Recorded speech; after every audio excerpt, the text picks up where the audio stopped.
Hello everyone, so hope you all are doing very well. I'm also good. So today we are going to start a new chapter of class 8 and that is rural life and society.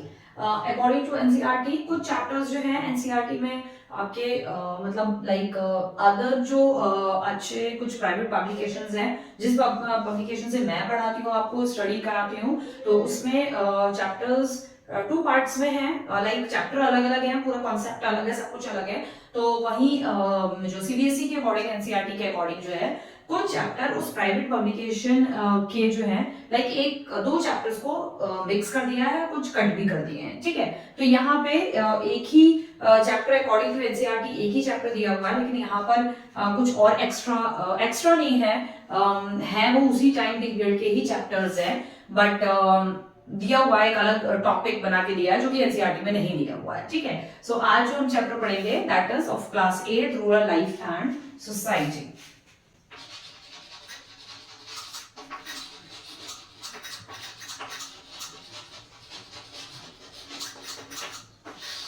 So rural life and society ये आपका class 8 का chapter है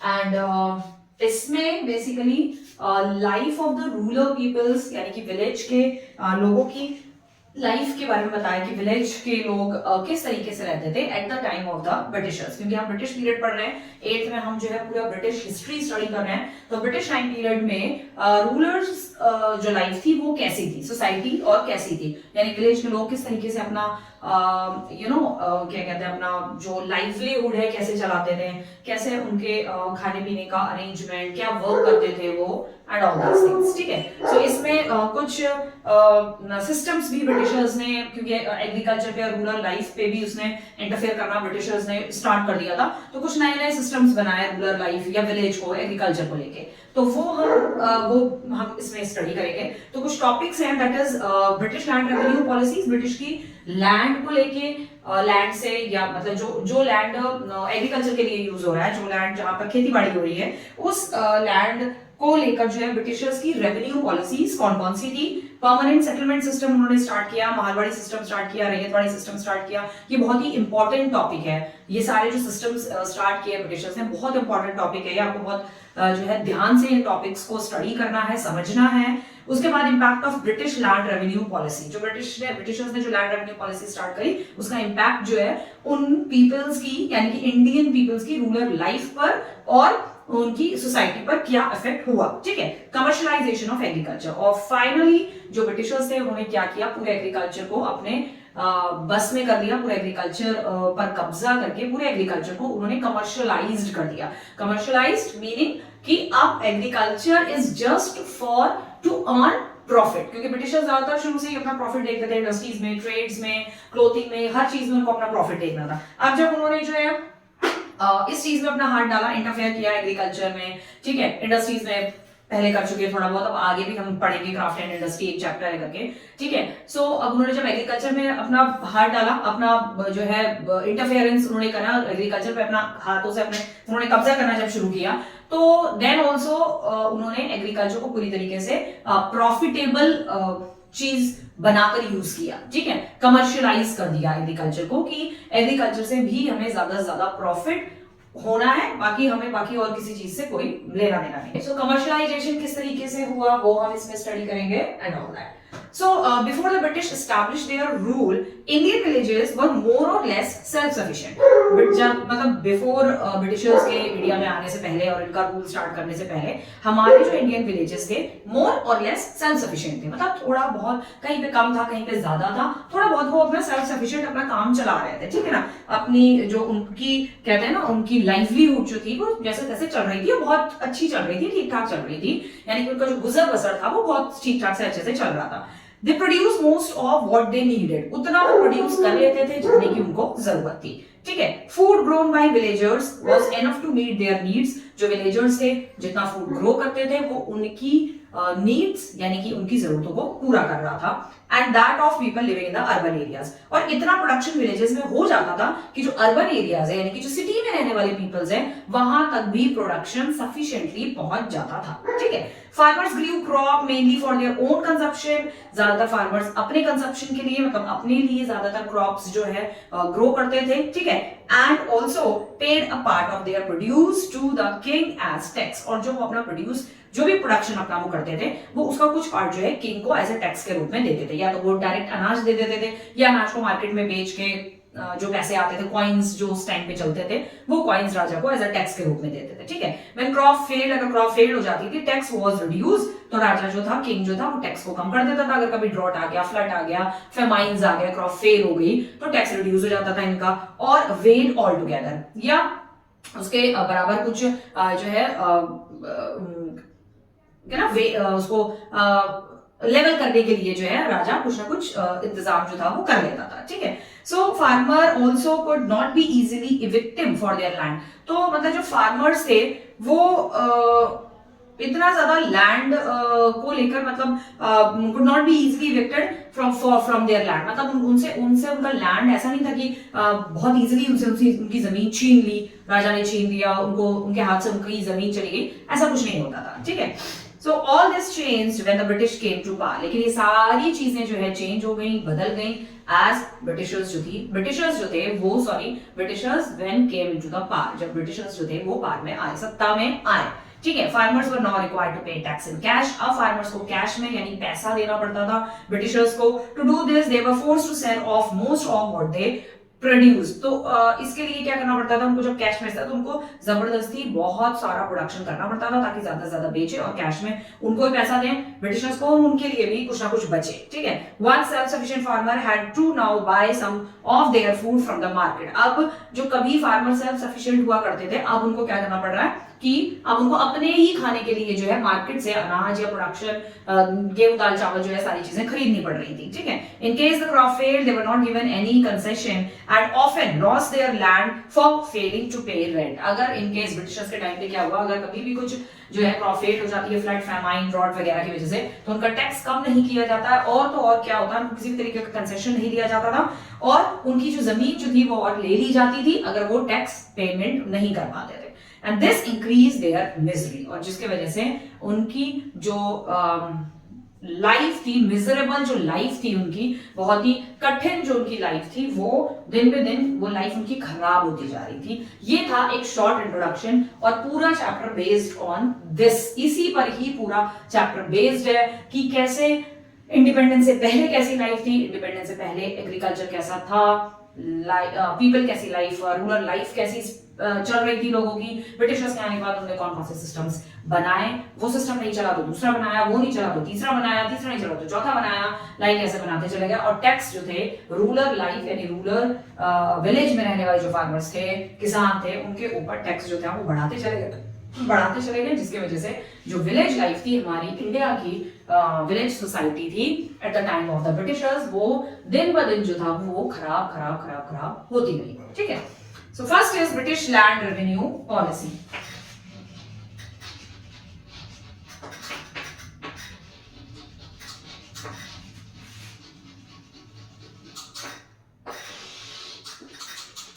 तो पहली आती है British land revenue policy. British की land revenue policy क्या क्या थी, कौन कौन सी थी, बहुत लंबा चौड़ा ये पैराग्राफ है, पॉइंट्स में इसको मैंने करने की कोशिश करी है।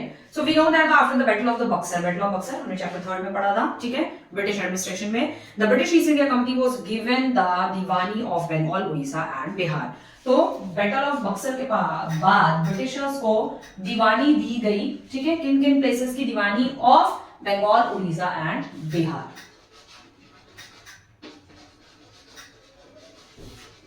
बंगाल, उड़ीसा एंड बिहार, ठीक है, इन तीन प्लेसेस की जो है दीवानी दी गई, दीवानी यानी कि अंडर कंट्रोल करने के लिए ये तीन प्लेसेस जो थी ब्रिटिशर्स को दी गई, and this marked the shift in the companies finance, और जिसके वजह से ब्रिटिशर्स ने यानी ईस्ट इंडिया कंपनी ने अपना फाइनेंस का सिस्टम जो था वो शिफ्ट कर दिया। क्या शिफ्ट किया कि टिल 1765 तक the company had been buying Indian goods and fighting wars company क्या करती थी, इंडियन गुड्स जो थी खरीद रही थी 1765 तक यही कर रही थी ईस्ट इंडिया कंपनी, ठीक है। इंडिया से गुड्स खरीद रही थी, लड़ाई लड़ रही थी डच से, फ्रेंच से, यहाँ वहां से लोगों से, मतलब सारे जो अदर यूरोपियन कंट्रीज थी उनसे लड़ाई लड़ रही थी और इंडिया से सारे प्रोडक्ट्स खरीद के बाकी यूरोपियन कंट्रीज में हाई रेट्स पर जो है सेल आउट कर रही थी। Fighting war with gold and silver imported from Britain, जो ब्रिटेन जो था इंपोर्ट किया जा रहा था गोल्ड एंड सिल्वर, ठीक है।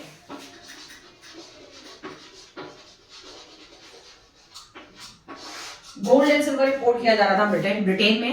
The grant of the diwani gave them access to rich resources of Bengal.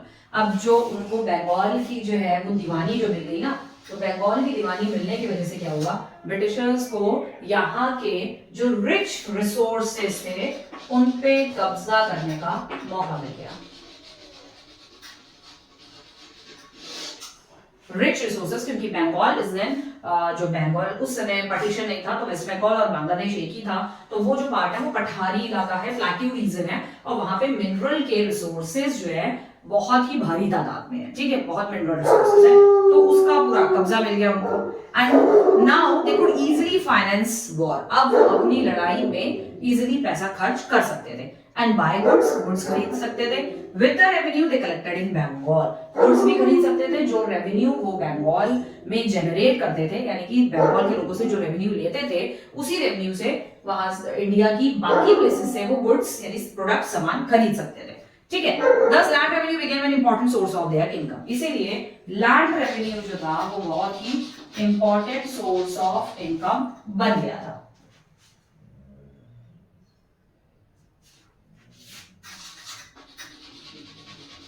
Land revenue बहुत इंपॉर्टेंट सोर्स बन गया था ब्रिटिशर्स के लिए पैसा कलेक्ट करने के लिए, ताकि ज्यादा से ज्यादा उनके पास पैसा आए। As the British Empire grew, the expenses of administering the territories and conquering more territories also multiplied. अब ब्रिटिश एम्पायर अपने जो एक्सपेंसेस है, अपने खर्चे जो थे अपने एडमिनिस्ट्रेशन पर ज्यादा खर्च कर रही थी, एक्सपेंसेस कर रही थी, ज्यादा एक्सपेंस कर रही थी, अपने एडमिनिस्ट्रेशन पे ज्यादा एक्सपेंसेस कर रही थी, ठीक है, अपनी टेरिटरीज को ज्यादा बढ़ा रही थी एंड कॉन्करिंग मोर टेरिटरीज को बढ़ा रही थी, कैसे, कॉन्कर करके और बाकी प्लेसेस पे कॉन्कर करके उनको भी अपनी टेरिटरीज में मिलाती जा रही थी, पैसा ज्यादा खर्च कर रही थी और अपनी टेरिटरीज जो थी वो मल्टीप्लाई करती जा रही थी ज्यादा पैसा खर्च करके, यानी कि आसपास के एरियाज भी जो है लड़ाई कर करके, कॉन्कर कर करके, वॉर कर करके सारी एरिया पे जो है कब्जा कर रही थी।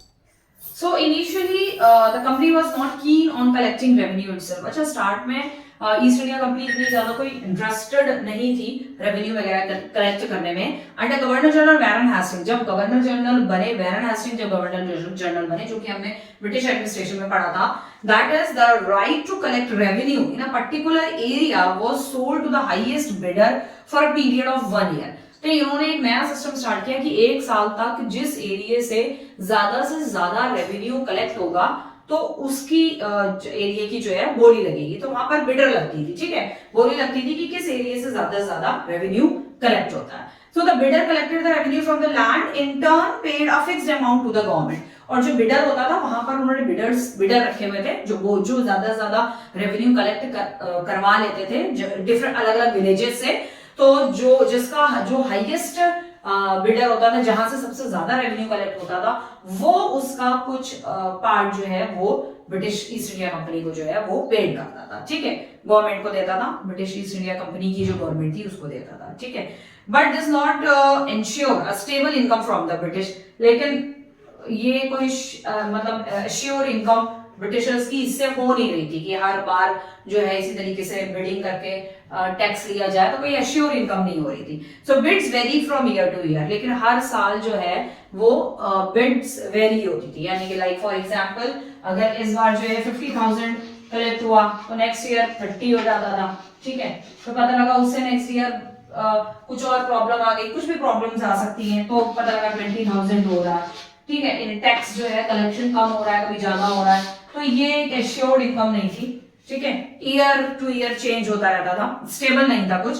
And often the bid and fail to pay the agreed amount, और जो बिडर था वो जो था बिड लगाने वाला जो था वो कई बार ऐसा हुआ है कि वो फेल हो जाता था, गवर्नमेंट को पैसा नहीं दे पाता था, पेड नहीं कर पाता था।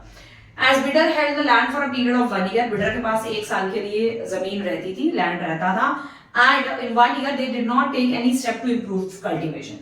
और वो उस एक साल में कोई किसी भी तरीके का कोई कल्टीवेशन को इंप्रूव करने के लिए कोई स्टेप नहीं ले सकता था। वो सारा कंट्रोल ब्रिटिशर्स के पास था, ठीक है। Later more revenue collection system was introduce. बाद में ब्रिटिशर्स ने ज्यादा से ज्यादा रेवेन्यू कलेक्ट करने के लिए बहुत सारे डिफरेंट सिस्टम्स बनाए, इंट्रोड्यूस, नेमली जो मेन ये ब्रिटिश हिस्ट्री में जो बहुत फेमस रेवेन्यू कलेक्शन सिस्टम रहा है वो है आपके permanent system, Mahalwari system and ryotwari system, ठीक है। ये तीन बहुत famous revenue collection, land revenue collection system रहे हैं। However, most of these proved to be unpopular, मतलब at that time unpopular रहे। लेकिन जो आज जो हम पढ़ते हैं, जब हम ब्रिटिश इंडिया पढ़ते हैं, मैंने भी बचपन में ये पढ़ा और ये मेरे चाइल्डहुड से लेकर अभी तक मुझे याद है। आज मैं पढ़ाती हूँ, इतना टाइम हो गया, 14 ईयर्स से मैं पढ़ा रही हूँ। जब फर्स्ट ईयर मैंने स्टार्ट किया पढ़ाना, तो जब 8 का पढ़ाया, तब जब ये पढ़ाया मैंने सिस्टम महालवाड़ी रैयतवाड़ी, तब देन आई रिमेम्बराइज्ड कि अरे ये महालवाड़ी रैयतवाड़ी सिस्टम भी तो बड़ा फेमस था, बड़ा हमने पढ़ा था। और we used to do the रट्टाफिकेशन of this Mahalwari system and all, मतलब बार बार रटते थे क्योंकि ये बहुत इंपॉर्टेंट था। और ये सिस्टम, लैंड रेवेन्यू सिस्टम जो था, वो एग्जाम में ये क्वेश्चन आता ही आता था। मतलब 2 मार्क्स का क्वेश्चन, मतलब इन तीनों में से कोई एक दे दिया जाता था, या 5 मार्क्स का क्वेश्चन होगा तो तीनों सिस्टम पूछ लिए जाएंगे। तो इसमें से तो 101% जो है एक क्वेश्चन इस land revenue collection of system से पक्का है, 100%, ठीक है। एट दैट टाइम तो हम लोग उसको रटते थे। तो मैंने used to start teaching first time, तो जब मैंने पढ़ा ये कि भाई अभी भी सिलेबस जो है वही है, कुछ ऐसा चेंज नहीं हुआ है, थोड़ी बहुत चीजों को लेकर, थोड़ी बहुत चीजों के अलावा, ठीक है। तो इसलिए एट दैट टाइम जब ये सिस्टम स्टार्ट किया तब ये बहुत अनपॉपुलर रहा, लेकिन आज जब हम इसको स्टडी करते हैं तो ये बड़ा पॉपुलर है, इसमें से क्वेश्चन आना ही आना है, ऐसे समझ लीजिए, ठीक है। सो अनपॉपुलर इसलिए भी रहा क्योंकि ये कोई भी सिस्टम जो है ब्रिटिशर्स को एक प्रॉपर रेवेन्यू पे, एक स्टेबल इनकम उनके लिए बन ही नहीं पाई ब्रिटिशर्स के लिए। तीनों सिस्टम्स में से एक स्टेबल इनकम बनी ही नहीं पाई कभी, और उनको कभी एक proper income, proper source of income, proper tax in तीनों सिस्टम से उनको नहीं मिल पाया, ठीक है। इसलिए तीनों ही सिस्टम जो थे वो फेल हो गए। Farmer felt exploited and many deserted there land, तो इसके वजह से, सिस्टम की वजह से फार्मर को बड़ा। नेक्स्ट आता है हमारा the first and the most famous permanent settlement. तो पहले ब्रिटिशर्स ने परमानेंट सेटलमेंट स्टार्ट किया to collection of the revenue from the land, land से रेवेन्यू कलेक्ट करने के लिए। तो व्हाट इज परमानेंट सेटलमेंट?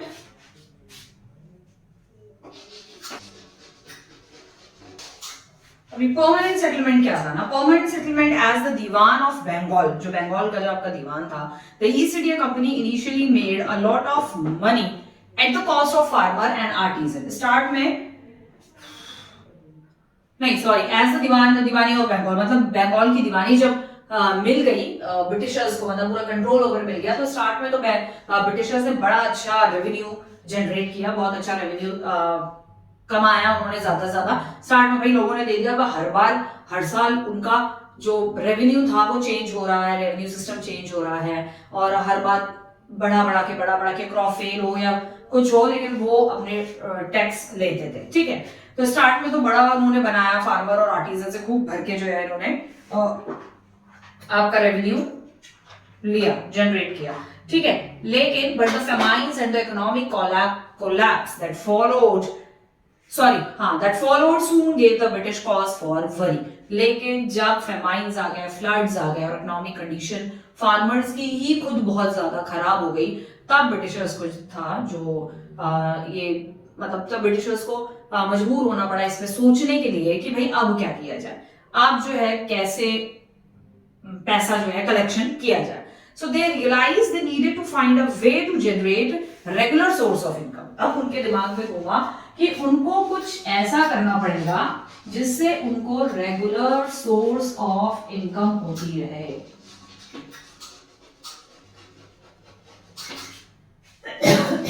हर साल सिर्फ ये टैक्स एक बार ले लेने से उनके पास इनकम नहीं हो रही है, उनके पास पैसा नहीं आ रहा है, पैसा जनरेट नहीं हो रहा है। सो इसलिए उनको ये रियलाइज हुआ, उनके दिमाग में ये चीज आई कि कुछ ऐसा किया जाए जिससे कि जो है आपका रेगुलर पेमेंट जो है बनता रहे, रेगुलर उनकी सोर्स ऑफ इनकम बनी रहे।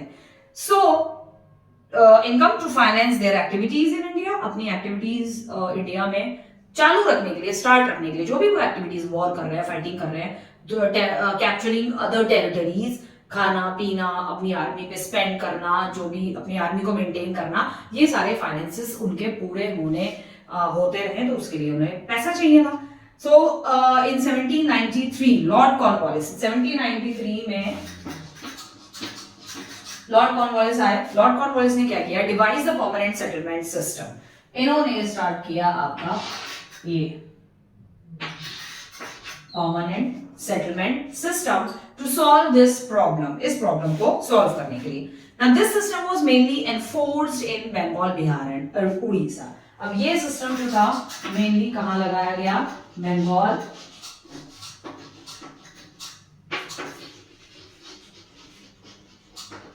Bihar and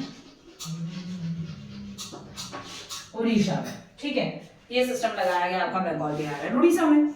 so under the permanent system, अब under the permanent settlement system में क्या था, क्या इसका इस सिस्टम में क्या था, किस तरीके से रेवेन्यू जनरेट होगा ब्रिटिशर्स के लिए, किस तरीके से ब्रिटिशर्स के लिए सोर्स ऑफ इनकम आएगी. That zamindars were made the owner of the land. ठीक है, लाइक आप ऐसे समझिए, ये आपका लैंड है. अब जमींदार को बनाया गया ओनर लैंड का. ठीक है, जमींदार को बनाया गया owner of the land. They were asked to collect revenue from the farmers. अब जो लैंड में जो यहाँ पर आपके जो फार्मर्स काम कर रहे हैं, रेवेन्यू कौन कलेक्ट करेगा, जमींदार. ठीक है, जमींदार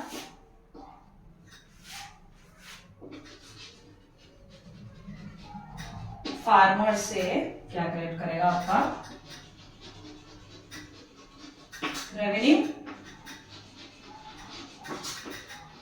ठीक है, जमींदार रेवेन्यू कलेक्ट करेगा and pay a fixed amount to the company every year. और जमींदार जो है एक फिक्स्ड अमाउंट जो है वो British East India, sorry BIE है ना, British East India company, British East India Company को, ब्रिटिश ईस्ट इंडिया कंपनी को जो है एक फिक्स्ड अमाउंट हर साल रेवेन्यू देगा. Fixed amount of revenue, fixed amount of revenue देगा. ठीक है, एवरी ईयर, पर ईयर देगा. ठीक है, so this amount was fixed permanently. ये अमाउंट जो था फिक्स्ड हो गया था परमानेंटली जमींदार को ये देना है. It could not be increased, ये बढ़ेगा भी नहीं और कम भी नहीं होगा. ठीक है, after paying the company the zamindar could keep the surplus of themselves. जो कंपनी को पे कर दिया, कंपनी को पे करने के बाद उसके पास जितना बच गया, मतलब उसने इससे भी ले लिया, कंपनी को जितना देना है वो दे दिया, उसके पास कुछ बच गया वो अपने पास रख सकता है. ठीक है, the British felt such a policy would ensure a steady income to them. अब ब्रिटिश यानी कि लॉर्ड कॉर्नवालिस ने, जिन्होंने ये परमानेंट सेटलमेंट स्टार्ट किया, तो उनका मानना ये था, ब्रिटिश ईस्ट इंडिया कंपनी को भी ये लगा कि इससे जो है उनको एक स्टेडी इनकम जो है वो हर साल होती रहेगी. लेकिन अनफॉर्चुनेटली इस सिस्टम के बाद भी ऐसा नहीं हुआ.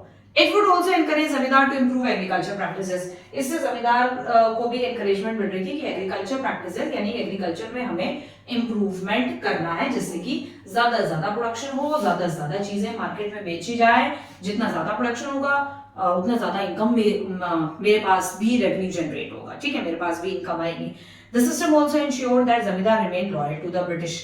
अब इस सिस्टम के थ्रू ब्रिटिशर्स ने ये सोचा कि जमींदार इसके थ्रू हमारे लिए लॉयल रहेंगे, क्योंकि उनको भी फायदा हो रहा था इससे. ठीक है, क्योंकि जो सरप्लस अमाउंट ऑफ रेवेन्यू था वो जमींदार रख रहा था अपने पास. But the permanent settlement prove to be disastrous.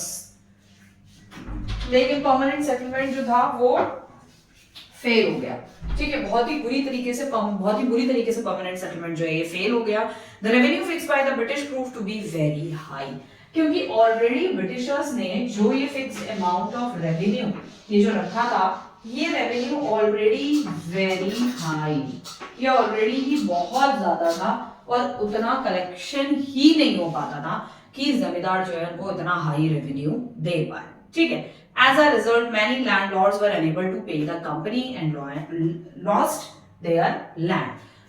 तो जिसके वजह से लैंडलॉर्ड जो थे वो कंपनी को पे नहीं कर पाते थे और उन्हें अपनी जमीन से हाथ धोना पड़ा, यानी कि जो वो जमीन होती थी फिर ब्रिटिशर्स वो अपने कब्जे पे कर लेते थे और अपनी मर्जी से वहां पे खेती बाड़ी करवाते थे। Many zamindaris were auctioned by the company, बहुत ज्यादा बहुत सारी मतलब बहुत सारी जमीनें जो ऐसी थी जिसमें जमींदार ने अपनी जमीन अपने हाथ से उनके चली गई और कई जमीनों पे ब्रिटिशर्स ने क्या किया, ऑक्शन लगा दिया, यानी कि उसको नीलामी के लिए रख दिया। So as land could now be bought and sold, अब लैंड जो है बेचा और खरीदा जाने लग गया। It came to be divided into a small units. तो ब्रिटिशर्स ने उस लैंड को छोटी छोटी यूनिट्स में बांट दिया। कैसे?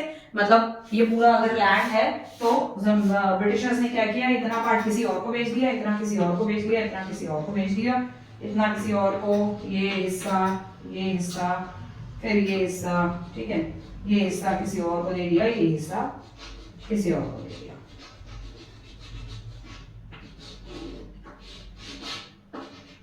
ठीक है, इसी से क्या हो गया कि लैंड जो है वो स्मॉल यूनिट्स में जो है डिवाइड हो गया, लैंड बढ़ गया। ओके,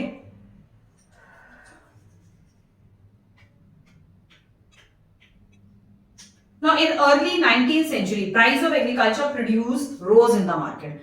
अब आई आपकी अर्ली 19th century। अब 19th century में क्या हुआ, अचानक से प्राइस जो थे वो मार्केट में प्रोडक्शन के, अनाज के जो प्राइस है एग्रीकल्चर प्रोड्यूस के वो बढ़ गए and this meant a greater income for the zamindars. तो जमींदार्स के लिए जो है ये बहुत ज्यादा इनकम बनाने का टाइम पीरियड आ गया था, ठीक है। The British could not take advantage of the price rise. अब ब्रिटिशर्स को ये बढ़ते हुए प्राइस का एडवांटेज नहीं मिल पा रहा था and because the revenue could not be increase, क्योंकि जो फिक्स अमाउंट ऑफ रेवेन्यू जो यहाँ पर रखा था उसको वो बढ़ा नहीं सकते थे according to the permanent settlement, ठीक है। उनके पास वही जाएगा जो उन्होंने बोला हुआ है, 25,000 बोला हुआ तो 25,000 ही जाएगा, चाहे प्राइस जो है 40, 50, 60,000 हो रहे हों, जो एग्रीकल्चर प्रोड्यूस हुआ है उसके प्राइस बहुत बढ़ गए लेकिन उनको 25,000 ही मिलेगा, ठीक है। उनको एडवांटेज नहीं मिल रहा था इसका, revenue could not be increase under the system although this greatly benefited the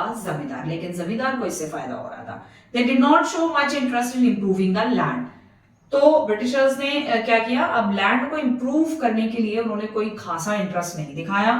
They continue to be insensitive to the needs of the farmer and exploited them. Britishers उसी तरीके से फार्मर्स को एक्सप्लॉइट कर रहे थे और फार्मर्स के प्रति बहुत ही इनसेंसिटिव थे, मारना पीटना, जबरदस्ती काम करवाना, फोर्सफुली खाना नहीं देना, उनको उनसे कहो काम करना है, इनसेंसिटिव, सेंसिटिव बिल्कुल भी नहीं थे, सेंसिटिव हो ही नहीं सकते थे वैसे वो, ठीक है। So they continue to be insensitive and land reformers and improvements virtually came to a halt. अब जब भाई लैंड पे ध्यान ही नहीं दिया जा रहा है, एग्रीकल्चर पे ध्यान नहीं दिया जा रहा है, अच्छे फर्टिलाइजर्स फार्मर्स को नहीं मिल रहे हैं, अच्छे पेस्टिसाइड्स, केमिकल्स, अच्छे टूल्स नहीं मिल रहे हैं, अच्छे मशीन्स नहीं मिल रही है, तो प्रोडक्शन जो है वो अच्छा तो नहीं होगा। एक बार प्राइस हाई हो गए तो हर बार तो नहीं होगा कि जब उनके लिए अच्छी खाद नहीं मिल पा रही है, सीड्स उनको अच्छे नहीं मिल रहे, तो ऑब्वियसली एग्रीकल्चर फिर नेक्स्ट टाइम पे जो है वो डाउन हो जाएगा। तो जिसकी वजह से प्रोडक्शन इंप्रूवमेंट नहीं हुआ और एग्रीकल्चर वर्चुअली इंप्रूव ना होने की वजह से हॉल्ट हो गया, leading to low agriculture production. उसके वजह से एग्रीकल्चर प्रोडक्शन लो हुआ, shortage became frequent and famine occur periodically. अब फूड की शॉर्टेज हो गई और अब क्या हुआ कि फेमाइंस अकर पीरियोडिकली, मतलब हर बार जो है फेमाइंस की सिचुएशन आ खड़ी होती थी, क्योंकि प्रोडक्शन जब हो ही नहीं रहा है, उसमें अच्छी खाद पेस्टिसाइड सारी चीजें लगी नहीं रही है, तो प्रोडक्शन नहीं हो रहा, तो फेमाइंस आएगा, यानी कि भूखमरी, ठीक है। So farmers bore most of the burden of high revenue charge under the system. Farmers जो थे बहुत ज्यादा परेशान हो चुके थे इतने ज्यादा हाई रेवेन्यू सिस्टम को पे करते करते। They had to pay a high rent to landlord or face eviction. या तो उनको हाई रेवेन्यू पे करना पड़ता था लैंडलॉर्ड्स को, या फिर उनको अपनी जमीन से हाथ धोना पड़ता था। Many had to take loan from the money lender. कुछ फार्मर्स ने मनी लैंडर्स जो पैसा ब्याज पे देते हैं उनसे लोन ले लिया, पैसा ले लिया टू पे रेंट, सिर्फ रेंट पे करने के लिए उन्होंने पैसा ले लिया। Thus the system brought much misery to and further impoverished the rural population. तो इस वजह से इस सिस्टम ने फार्मर्स के लिए बहुत ज्यादा मिजरेबल कंडीशंस उनके सामने लाके खड़ी कर दी, और किसी भी तरीके का इम्प्रूवराइज्ड रूरल पॉपुलेशन के लिए कुछ इम्प्रूव हो सकता है, कोई इम्प्रूवमेंट हो सकता है, वो किसी भी तरीके का नहीं हो रहा था।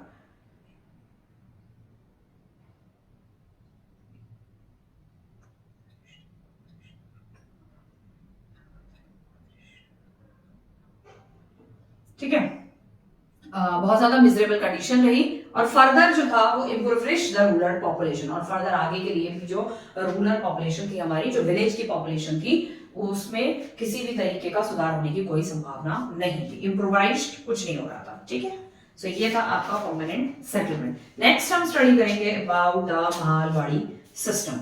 So next we are going to study about the Mahalwadi system, and what is this? So we are study about Mahal. So in 1822 में महालवाड़ी सिस्टम आपका स्टार्ट हुआ 1822 में, ठीक है, and the British implement a new system of Mahalwari sorry in western Uttar Pradesh. तो ये जो आपका महालवाड़ी सिस्टम था ये आपका स्टार्ट हुआ वेस्टर्न उत्तर प्रदेश में। Okay, west part of UP. UP के जो बच्चे हैं वो थोड़ा सा अलर्ट हो जाइए, आपको बहुत ज्यादा ये याद हमेशा रहना चाहिए। So parts of the Madhya Pradesh and Punjab में भी ये सिस्टम स्टार्ट हुआ, and this system was devised by an Englishman called Holt Mackenzie. ठीक है, तो ये एक इंग्लिश मैन यानी ब्रिटिशर्स ईस्ट इंडिया कंपनी का ही एक बंदा था जिसने ये सिस्टम को स्टार्ट किया, halt मैकेनिज। Okay, at the time land in many areas was collectively owned by a people of a village। अच्छा, एट दैट टाइम कुछ ऐसी प्लेसेस थी जैसे उत्तर प्रदेश, मध्य प्रदेश और पंजाब, यहाँ पर कुछ ये प्लेसेस ऐसी थी जहां पर लैंड जो था वो खुद वो पर्सन, वो जो पीपल होते थे, विलेज के जो पीपल होते थे, वो खुद अपने जमीन के मालिक होते थे। ठीक है, land owned by people of a village और अ ग्रुप ऑफ विलेज, या जो ग्रुप ऑफ विलेज था वो उस पूरी जमीन का मालिक होता था, या जो वहां पे रहने वाले विलेज में रहने वाले पीपल जो थे वो अपनी ही लैंड के लैंड ओनर होते थे। ठीक है, ओन कर रखा था उन्होंने, खरीद रखा था। ठीक है, and such estate of land were called mahals. और इन एस्टेट, यहाँ पे स्टेट नहीं है, यहाँ पर एक चीज आती है एस्टेट, यानी कि उन पीपल्स का बहुत बड़ा एस्टेट था, मतलब छोटी मोटी जमीन नहीं ली थी उन्होंने, बहुत बड़ा स्टेट लिया हुआ था। स्टेट, ठीक है, ये वो वाला स्टेट नहीं है, मतलब बहुत बड़ा एरिया लिया हुआ था। तो वो जो एस्टेट थे उनको कहा जाता था महाल्स। ठीक है, under the Mahalwari system British entered into a settlement with the heads of the Mahal. तो इस महाल के, इसको महाल कहते थे, और इस महाल के जो हेड्स होते थे, ब्रिटिशर्स ने उन हेड्स के साथ जो है टाई अप किया। ठीक है, उनको एक स्कीम बता के, बहला फुसला के जो है उनको अपने मतलब के लिए यूज करने की कोशिश करी। ठीक है, हेडमैन रादर देन जमींदार, मतलब जो हेड होता था, महाल का हेड था, उसको अपने बातों में फंसाया, मतलब रादर देन जमींदार के बदले इसको फंसाया इस सिस्टम में, महालवाड़ी सिस्टम में। And the village headman were made responsible for collecting revenue. और इस हेडमैन को बोला कि भाई तुम जो विलेज से जो है सारा रेवेन्यू जो है कलेक्ट करो। ठीक है, तो इसको बोल दिया विलेज से रेवेन्यू कलेक्ट करने के लिए।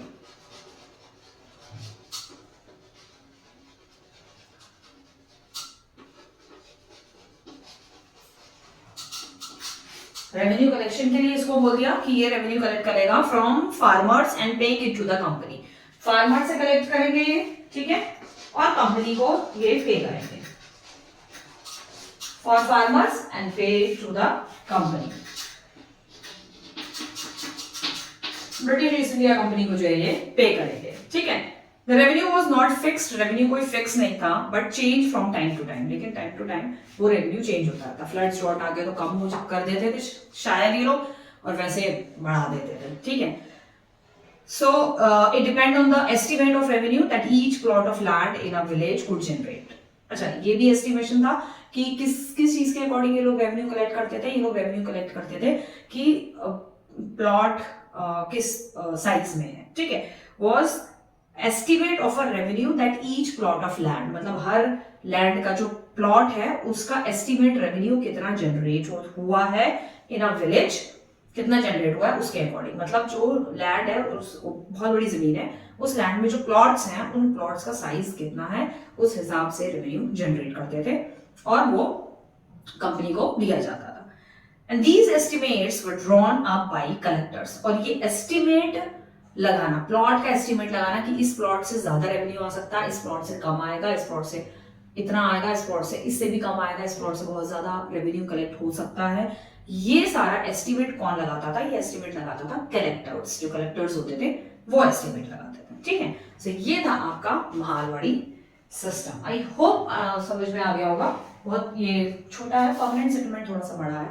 ठीक है, तो ये इतना ही है कि जो बड़े बड़े स्टेट्स होते थे, people of the village owned land owned by the people of the village, जो लैंड थे, लैंड जो था वो वहीं के विलेज के लोग उन्होंने ही ओन कर रखा था, खरीद रखा था, और उसको कहा जाता था एस्टेट। और एस्टेट मतलब महाल्स होता था, एस्टेट का मीनिंग महाल्स। महाल्स के जो हेड होते थे उसको ब्रिटिशर्स ने अपनी बातों में फंसा के कहा कि तुम जो है रेवेन्यू कलेक्ट करोगे, और जितना भी रेवेन्यू कलेक्ट करोगे फार्मर से वो ब्रिटिश ईस्ट इंडिया कंपनी को दिया जाएगा। और रेवेन्यू जो है टाइम टू टाइम चेंज होता रहता था according to the estimate revenue of the plot of the land. ठीक है, तो जो प्लॉट होते थे लैंड में of the each plot of land, ठीक है, उस हिसाब से होता था।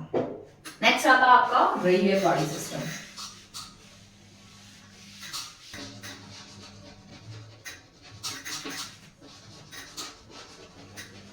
नाउ रेलवे सिस्टम का क्या ब्रिटिशर्स ने रेलवे सिस्टम में क्या ऐसी चीज थी, क्या था, वो अब हम पढ़ेंगे।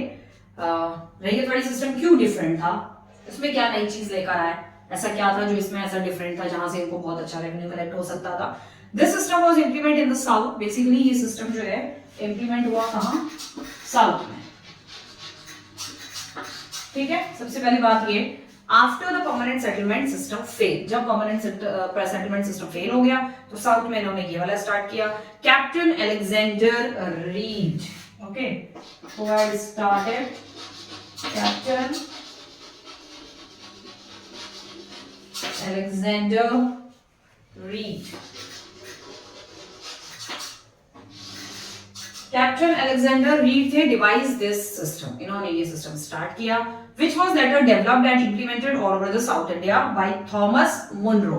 बाद में ये पूरा सिस्टम जो था स्टार्ट इन्होंने किया, बाद में पूरा सिस्टम ये जो है साउथ इंडिया में लागू कर दिया गया, कह सकते हैं। ठीक है, साउथ इंडिया में पूरा सिस्टम लगा दिया गया बाय थॉमस, जो मुनरो थे, उनके थ्रू।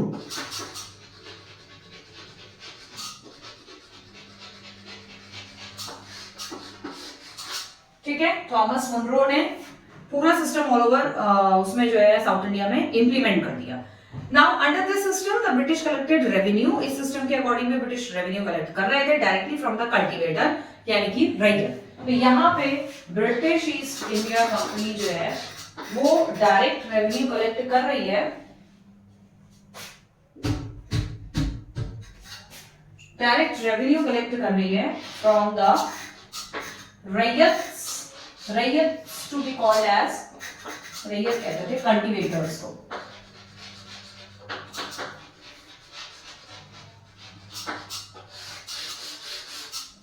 ठीक है, कल्टीवेटर्स को कहते थे रैयत, इनसे डायरेक्ट रेवेन्यू कलेक्ट कर रही है।